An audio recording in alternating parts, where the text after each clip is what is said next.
سلام.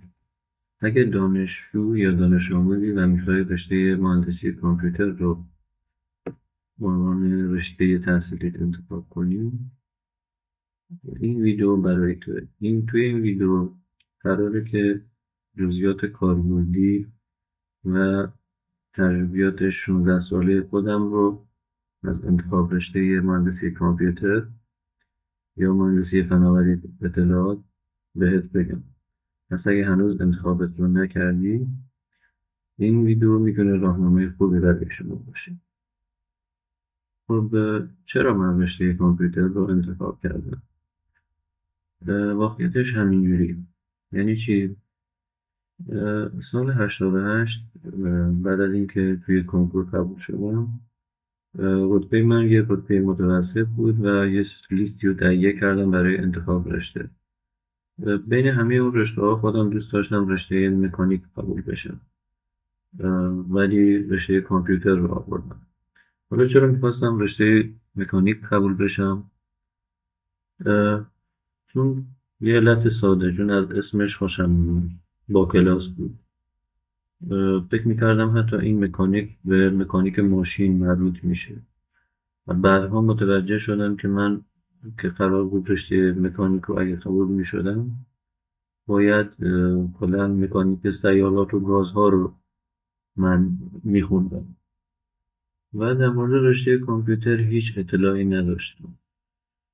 نمیدونستم چه چیزایی رو یاد بگیرم، چه مسیر رو طی کنم. و اگه اون روز اطلاعات امروز رو داشتم، شاید انتخاب دیگه ای داشتم. با انتخاب اون رشته چه چالش ها و فرصت هایی رو پیش روتون دارید؟ خب، اول از هر چیزی دروسی که توی این رشته قراره بگذرونید، مثل همه رشته ها دروس پایه داره، دروس عمومی داره و دروس تخصصی داره. دروس پایه مثل درس‌های ریاضیات، مثل درس‌های پایه‌ای که بین همه رشته‌ها مشترکه و باید اونا رو بگذرونیم، مثل فیزیک، ریاضی. توی رشته‌های فنی یه سری درس‌های پایه با هم مشترک هستن. درس‌های عمومی درس‌هایی که مثل معارف، الهیات، دین و زندگی، ادبیات، از این قبیل درس‌ها رو بین همه رشته‌های دانشگاه مشترکن و باید یک سری ازشون رو بگذرونیم. ولی درسته که توی رشته مهندسی کامپیوتر به صورت تخصصی هست، بیشتر مربوط به ساختمان داده‌ها، مداد منطقی، ریاضیات دو طراحی الگوریتم، شبکه‌ها رو داریم و یه سری دروسی که مربوط به برنامه نویسی هستن.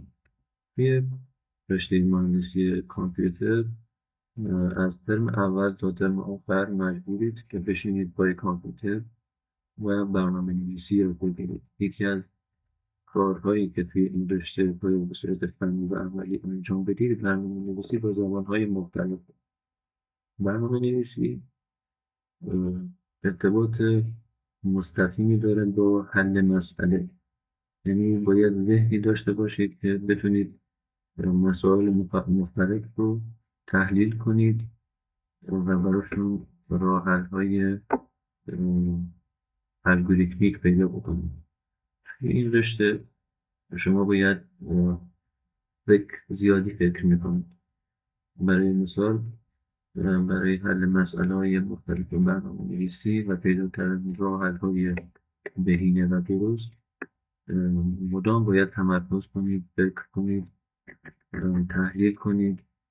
این موارد رو زیاد توی این رشته تجربه میکنید. پروژه هایی که توی این رشته تعریف میشن اکثرا پروژه های فنی برنامه‌نویسی و مربوط به شبکه هستن. توی رشته مهندسی نرم افزار که جزو شاخه مهندسی کامپیوتره، پروژه برنامه‌نویسی زیادی خواهیم داشت. پس باید بدونید که توی این رشته قراره که بشینید پای کامپیوتر ساعت‌ها فکر کنید، ساعت‌ها کار کنید و تا بتونید یه برنامه رو اجرا کنید. یه مفهومی که مفهوم عامی هست به معنی ارور، این رو شما توی رشته مهندسی کامپیوتر و مخصوصا برنامه نویسی و شبکه خیلی تجربه میکنید که وقتی یه برنامه درست اجرا نشه به اصطلاح میگن ارور داره، برنامه ارور داره. باید بدونیم که توی این رشته با چه چالش‌هایی روبرو هستیم و این موارد رو در نظر بگیرید که آیا اهل حل مسئله هستیم، اهل اینکه پروژه‌ای رو بگیرید و توی کامپیوتر بشینید پای کامپیوتر چشماتون اذیت نمیشه. و در کل بعد از همه این موارد باید اینو بدونید که واقعا بعد از همه این موارد سخت هستن، ولی خب بعد از همه این سختی‌ها آسونی و راحتی خوبی در انتظار شماست. اما نکات مهمی رو که در مورد انتخاب رشته کامپیوتر باید بدونید اینه که به علاقه و استعداد خودتون فکر کنید و بدونید که آیا در این رشته استعداد دارید، آیا به این رشته علاقه دارید یا نه. یک کلاس 35 نفره رشته مهندسی نرم افزار یا مهندسی کامپیوتر شاید 3-4 نفر، 1-2 نفر بیشتر استعداد این کار رو نداشته باشن و به این کار علاقه پیدا نکنن. و رشته مهندسی کامپیوتر و مخصوصا مهندسی نرم افزار برنامه‌نویسی شبکه بسیار لازمه که پشت کار داشته باشیم، صبور باشیم، تمرکز کنیم و خیلی کار کنید. خیلی نیاز داره به کار سنگین و باید بدونید که به این موارد علاقه دارید یا خیر. باید گرایش هایی که توی مهندسی کامپیوتر وجود داره رو بدونید. مهندسی نرم افزار داریم، قسمت نرم افزار برنامه نویسی، نرم افزارهای کامپیوتر، موبایل، دسکتاپ، تحقیق، بازی ها.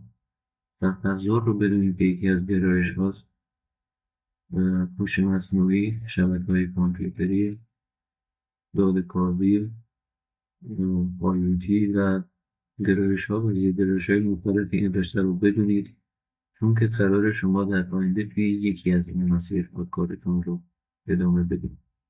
بازار کار و آینده شغلی این رشته رو باید بدونید که اگه قصد ورود به بازار کار داریم باید بدونید که در حال حاضر برای ورود به این عرصه چه مهارت‌هایی رو باید داشته باشیم، چه مسیری رو طی کنیم.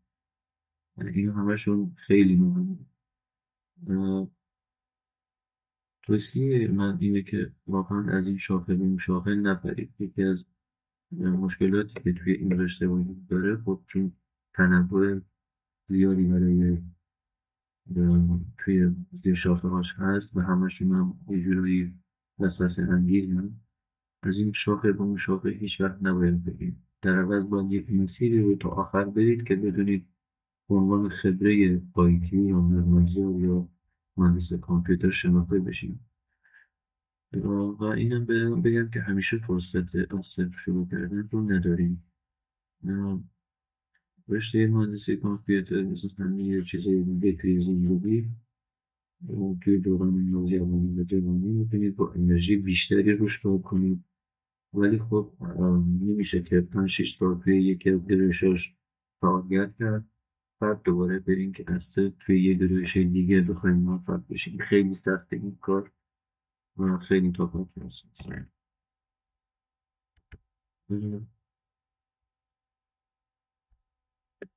در آخر این نکته رو بهتون بگم که انتخاب رشته مهندسی کامپیوتر نیازمند برنامه‌نویسی و شناخت دقیق از این رشته هستش و وارد شدن به این رشته با این فکر که یه مدرک بگیریم و تموم بشه بره پی کارش اصلا درست نیست و عاقبت خوبی نداره به نظر.